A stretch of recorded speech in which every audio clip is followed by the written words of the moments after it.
Assalamualaikum warahmatullahi wabarakatuh. Om Swastiastu, Namo Buddhaya, salam kebajikan.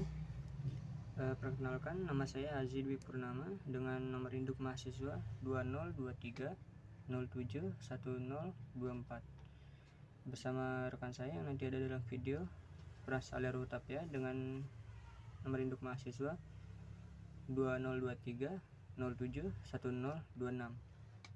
Kami akan mempresentasikan paper kami dengan judul Peran Teknologi Ramah Lingkungan dalam Evolusi Transportasi Masa Depan Kendaraan Listrik dan Bahan Bakar Alternatif. Perkembangan kendaraan listrik dan bahan bakar alternatif di Indonesia. Kendaraan listrik ini semakin populer dengan masyarakat karena sekarang sudah banyak yang menjualnya dengan harga di bawah 10 juta. Hal itu merupakan kabar baik, karena seiring berjalannya waktu, semakin banyak masyarakat yang memakai kendaraan listrik, semakin menekan efek negatif kendaraan konvensional. Dengan menggunakan bahan bakar minyak bumi atau bensin, kendaraan konvensional mengakibatkan polusi gas emisi, efek rumah kaca, pemanasan global, dan lain-lain. Penggunaan bahan bakar alternatif pun kini menjadi perhatian pemerintah Indonesia. Bahan bakar alternatif adalah bahan bakar yang digunakan sebagai pengganti bahan bakar fosil seperti bensin, solar, dan minyak diesel. Di Indonesia, bahan bakar alternatif mulai diperkenalkan sebagai upaya untuk mengurangi ketergantungan pada bahan bakar fosil dan mengurangi emisi gas rumah kaca. Salah satu jenis bahan bakar alternatif yang dapat digunakan di Indonesia adalah bahan bakar nabati atau BBN. Salah satu contohnya adalah B30 ya, atau bisa dibilang biodiesel. Jadi solusi mengurangi gas emisi di Indonesia itu dengan penggunaan kendaraan listrik dan penggunaan bahan bakar alternatif. Lanjut keadaan sistem pengisian dan infrastruktur kendaraan listrik dan bahan bakar alternatif di Indonesia.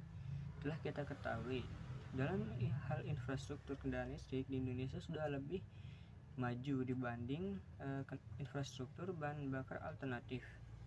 Ini dikarenakan peningkatan yang sangat signifikan dalam pemakaian kendaraan listrik. Tapi jangan khawatir, bukan berarti pemerintah mengabaikan infrastruktur bahan bakar alternatif.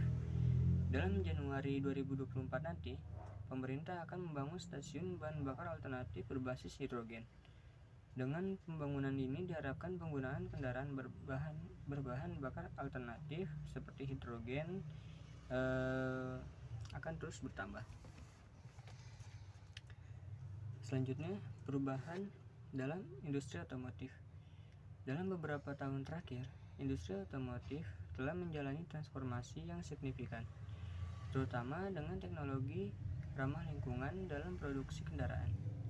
Perubahan ini tidak hanya mengarah kepada pengurangan emisi gas rumah kaca dan peningkatan efisiensi bahan bakar melalui teknologi seperti mesin hybrid, mesin listrik, dan bahan bakar alternatif, tetapi juga memicu pergeseran dalam model bisnis. Produsen kendaraan mulai beralih fokus dari kendaraan berbasis bahan bakar fosil menuju kendaraan berbasis bahan bakar alternatif.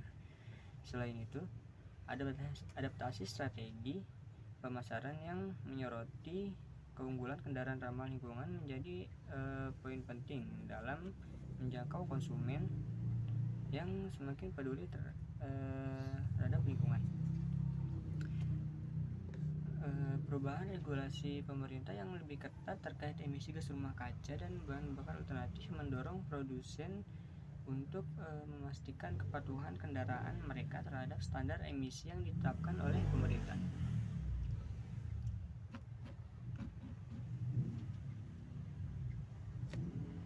Berikutnya ada perubahan dalam industri otomotif.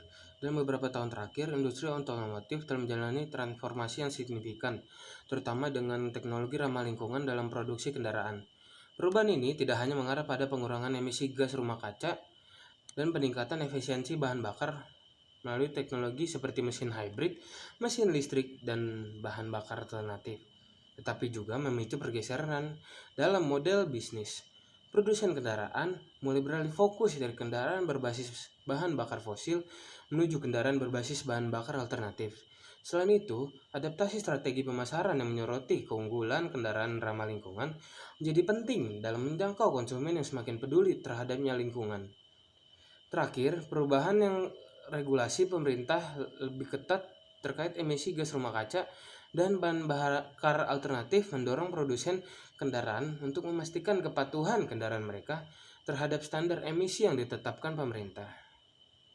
Yang selanjutnya, ada dampak yang ditimbulkan dari produksi, distribusi, dan penggunaan kendaraan ramah lingkungan dan energi alternatif. Yang pertama ada produksi kendaraan. Ini memiliki efek positif seperti pengurangan emisi karbon karena kurangnya komponen pembakaran internal pada bahan bakar alternatif. Selain itu, inovasi material juga mendorong pengembangan material yang ramah lingkungan, seperti baterai ion litium yang dapat didaur ulang. Namun, biaya produksi kendaraan ramah lingkungan cenderung lebih tinggi dibanding kendaraan konvensional, menjadi dampak negatif yang perlu dipertimbangkan oleh pemerintah.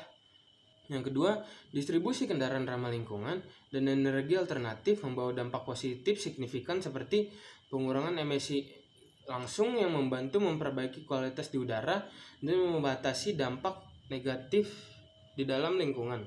Ini juga mendorong pengembangan infrastruktur berkelanjutan seperti stasiun pengisian listrik, mendukung transisi ke teknologi yang lebih ramah lingkungan. Namun, penggunaan energi yang signifikan tetap dibutuhkan terutama dalam distribusi menggunakan kendaraan konvensional dengan bahan bakar fosil.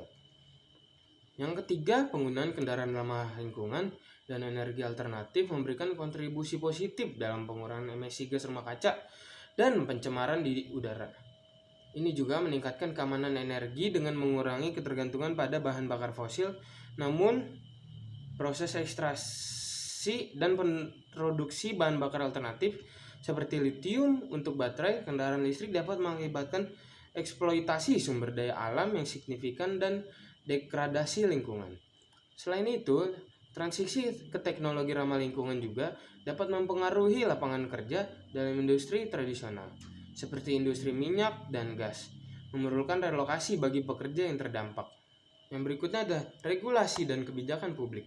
Pemerintah Indonesia telah menerapkan beberapa regulasi untuk mendukung penggunaan kendaraan listrik dan bahan bakar alternatif. Berikut beberapa regulasinya antara lain. Yang pertama ada Peraturan Presiden Nomor 55 Tahun 2019 tentang percepatan program kendaraan bermotor listrik berbasis baterai yang ditandatangani pada 8 Agustus 2019 dan diundangkan kepada 12 Agustus 2019 yang berlaku di hari yang sama. Yang kedua ada Peraturan Menteri Energi dan Sumber Daya Mineral Nomor 13 Tahun 2020 tentang penyediaan infrastruktur pengisian listrik untuk kendaraan bermotor listrik berbasis baterai. Aturan ini diundangkan pada tanggal 7 Agustus 2020. Yang ketiga ada Instruksi Presiden Nomor 7 Tahun 2022 tentang percepatan pengembangan kendaraan bermotor listrik berbasis baterai dan ekosistemnya. Inpres ini diterbitkan pada tanggal 14 Februari tahun 2022 dan berisi tentang kebijakan pemerintah dalam mempercepatan penurunan emisi gas buangan yang bersumber dari kendaraan bermotor.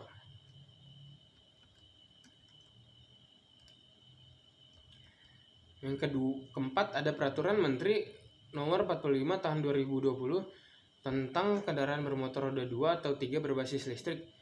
Aturan ini diundangkan pada tanggal 30 November tahun 2020 dan berisi persyaratan teknis dan persyaratan administratif untuk kendaraan bermotor roda 2 atau 3 berbasis listrik. 5. Ada Peraturan Menteri Perindustrian Nomor 6 Tahun 2022 tentang kendaraan roda 4 atau lebih berbasis listrik. Aturan ini diundangkan pada 28 Februari 2022 dan berisi tentang persyaratan teknis dan persyaratan administratif untuk kendaraan roda 4 atau lebih berbasis listrik. Yang keenam ada mandat B30. Pada 2020, pemerintah Indonesia memberlakukan mandat B30 dengan 30% minyak sawit dan 70% solar. Dalam rangka mengurangi gas rumah kaca dan impor bahan bakar, langkah ini mendorong naiknya permintaan terhadap bahan baku yang dihasilkan secara lokal seperti minyak sawit mentah dan mengurangi ketergantungan pada bahan bakar impor. Yang ketujuh, rencana strategis pengembangan bahan bakar nabati menuju NZE. Pemerintah terus berupaya mewujudkan komitmen pemanfaatan bahan bakar nabati yang berkelanjutan di Indonesia guna mendukung transisi energi menuju net zero emission atau bisa disebut NZE. Di sini kita akan mengamati tabel besaran biaya energi. Ya, di sini ada 3 variabel, yaitu ada kendaraan listrik, bahan bakar alternatif, kendaraan konvensional. Kendaraan listrik membutuhkan 1050 kWh, bahan bakar alternatif membutuhkan 11.840 per liter. Kendaraan konvensional membutuhkan besaran biaya 18.400 liter. Tabel pengamatan kedua itu banyak konsumsi energi. Kendaraan listrik membutuhkan 7,87 km per kWh. Bahan bakar alternatif membutuhkan konsumsi energi sebesar 7,8 km per liter. Yang ketiga adalah kendaraan konvensional yang membutuhkan energi 14,8 km per liter. Tabel ketiga ada pengamatan banyak emisi yang dihasilkan. Kendaraan listrik menghasilkan emisi 82 T CO2e. Yang kedua ada bahan bakar alternatif yang membutuhkan emisi 47 T CO2e. Yang ketiga kendaraan konvensional yang membutuhkan emisi 55 T CO2e. Yang keempat ada tabel pengamatan banyak infrastruktur. Kendaraan listrik membutuhkan 570 unit stasiun pengisian energi. Bahan bakar alternatif membutuhkan lebih dari 300 unit stasiun pengisian energi, dan kendaraan konvensional membutuhkan lebih dari 6.729 unit stasiun pengisian energi. Baik, setelah kita tadi melihat pemaparan tabel pengamatan oleh Frans Alero Tapia rekan saya, jadi kita bisa simpulkan dari hasil pengamatan menggunakan metode pengamatan atau kepustakaan bersampel kendaraan listrik, bahan bakar alternatif, dan kendaraan konvensional adalah sebagai berikut. Dalam tabel di atas kita dapat mengetahui bahwa penggunaan konsumsi energi dari kendaraan listrik, bahan bakar alternatif, dan kendaraan konvensional berbeda-beda. Dalam penggunaan kendaraan listrik bisa menempuh jarak 7,37 km per kWh. Harga daya listrik saat ini adalah Rp2.466 yang diatur dalam Peraturan Menteri ESDM Nomor 1 Tahun 2023. Sementara itu, saat kita menggunakan bahan bakar alternatif, contohnya biodiesel, bisa menempuh jarak 7,8 km per liter. Harga dari biodiesel sendiri adalah Rp11.034.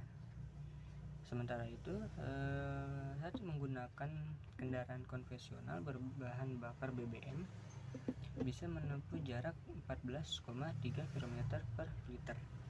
Harga dari energi kendaraan konvensional tersebut adalah Rp13.400. Jadi, dalam penggunaan kendaraan listrik lebih irit dibandingkan dengan penggunaan kendaraan konvensional dan bahan bakar alternatif. Tetapi, terdapat kendala dalam hal infrastruktur pengisian bahan bakar kendaraan.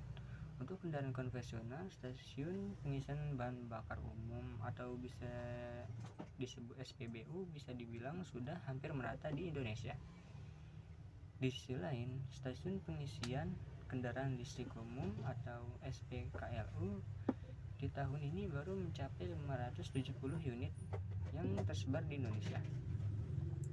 Sedangkan SPBU yang menyediakan biosolar atau bahan bakar alternatif hanya mencapai 300 saja di Indonesia. Namun emisi yang dihasilkan dari kendaraan konvensional lebih banyak dari kendaraan listrik dan bahan bakar alternatif. Ini menjadi tantangan untuk para ahli dan pemerintah dalam membantu masyarakat bertransisi dari kendaraan konvensional dengan memperhatikan pembangunan infrastruktur stasiun pengisian dan juga perkembangan bahan bakar alternatif supaya lebih irit dibandingkan kendaraan konvensional yang menggunakan bensin. Seperti itu saja yang dapat kami sampaikan, kurang lebihnya mohon maaf. Wassalamualaikum warahmatullahi wabarakatuh.